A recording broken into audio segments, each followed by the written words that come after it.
notes here. Right then. Where are we? Right, I'm going to start with the bad news, and it's true, I do have the first signs of anorexia. Because every time I look in the mirror, I see a fat person. The good news is I am beating anorexia, yes.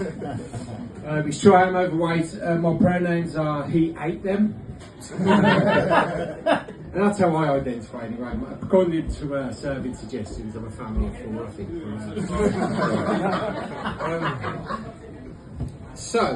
I'm also a straight white man.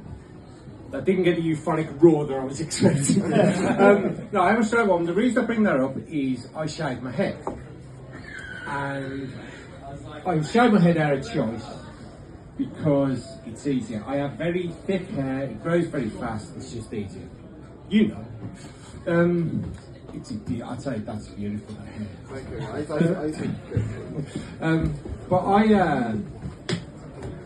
The problem with shaving your head is people naturally think you're a racist when you are a straight white man. So, I'm nothing to be further from the truth. I'm an egalitarian.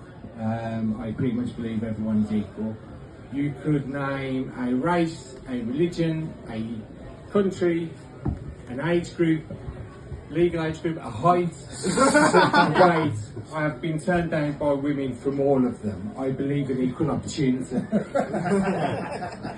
I did actually in terms of equal opportunity, I once in a nightclub told a lad who was, I was going to say a midget then, I'm not allowed to say that anymore, right? A little person, no offence, Sean, who he kept touching my mate's girlfriend's ass, so I told him, just because you're 3 feet tall, don't think I won't kick you in the head. Again, equal opportunities. I think that was that bit. Right, this is not awkward transitioning at all. Right, so I am new to comedy, as you can probably tell. I haven't been doing it very long. I was going to do a show at Christmas, and I love Christmas, my favourite time of the year. What happens on Christmas morning when you come downstairs? You crack yourself open a can of beer, you pour yourself a little short, no one bats an eyelid. It's Christmas Day, everyone's having fun. But when I did that last Tuesday, apparently we need to have a conversation. I've also been told, as I'm new to comedy, and I suffer with anxiety, that, which is obviously doing stand-up comedy is the perfect thing to do. I've been told I need to be more confident. I don't know why I would believe in myself. I'm the one who got me into this mess. By my mess, I do mean life. Yeah, I do have anxiety. It's very, I got once told by a doctor it's life-affecting anxiety. Nothing's worse than intimate moments. As we've established, I'm carrying a bit too much weight, so I'm already lacking a bit of confidence. And this one time, when me and a mate of mine, we go back to his flat. It's a one-bedroom flat, and we take these two women back with us.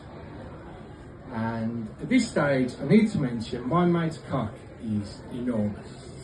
It's like down here. It's Darren, you know Darren, don't you? I know Darren. Not my Darren. Not my Darren. Not my Darren. You've never seen his cock, to be fair, but you do know Darren. Not my Darren. So they're getting hot and heavy next door, and you can hear her screaming her head off. Now mine's fine, right?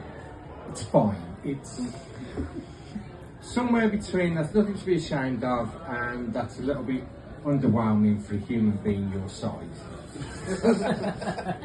And I can hear this girl screaming, and I'm very aware of how big his dick is. So I stop, look down at her, and go, just so you know, that is not going to do what that is doing next door. Absolute mood killer. Another mood killer. So this one time, this woman, she puts fingers in my ass. And she went quite aggressively, "You like that, didn't you?" Now, I'm gonna be honest there. wasn't entirely unpleasant, but it's weird, right? It's still weird. Now, I didn't want to kill the mood, but I didn't want to, encourage it. So when she got aggressive with me and was like, "You like that?" I went, I didn't know what else to do. Again, mood killer. Said, "Do I still pay for the full hour?" Yeah. It's 57 minutes of cuddling. Her as the big spoon, just telling me everything's going to be okay. Money well spent. So a ridiculous anxiety related instance I had was when I was on the bus and I had to get off by a supermarket. And I pressed the button too early. Normally I would just get up and walk, but this stop is by an island, there's loads of traffic, it's a right pain. So now I have to do something terrifying, almost as terrifying as what I'm doing right now, and speak to the bus driver and let him know I need to go for the next stop. And what I should have said was, "Sorry mate, press the wrong button, need to get off on the next one." What I actually said was, "Holy Mary, Mother of God, sorry driver, I didn't mean to press the button, then do you mind if I get off on the next one, please?" And then, as I was getting off, I had a little chuckle with the bloke next to me. And that should have been the end of it. It was humiliating. So it wouldn't have been the end of it for me. Every time I'm in the shower or going to sleep, I'd have thought about it, but that should have been the end of it. But then a few nights later, I'm pissed in town. I'm going to get the last bus home. And I see this bloke, and we look at each other, we know each other. And then all of a sudden he goes, "You Irishman." Now, at that stage, I have a choice to make. Do I come clean, or do I just carry on going? I carried on going. So we're on the bus, and my accent's not slipping. And then, because I'm essentially playing a character at this stage, I decided I didn't know, wanting to know where I live. And we were getting quite close to home, and so I got off the bus. Sorry, I pressed the button to get off the bus. And as I start walking off, he gets up as well. Fuck's sake. So we get off, and he goes, "I only live there." So, all right, I said, "I live on my own, we're both a bit drunk." I said, "Do you want to come in for a drink?" I said, "I got some Jamesons, got some Guinness, but you like those, don't you?" Fucking stereotype. But yes, the thing is, I do like a drop of Jamesons, I do like a drop of Guinness. So I said yes.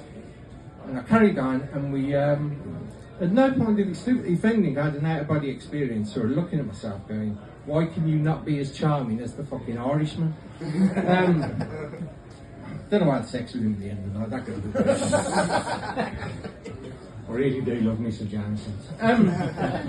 Anyway, I'll finish up by telling you about talking about the homeless community in the city. It's getting worse, and it's awful. I mean, I've done work with homeless charities and stuff, and it's terrible.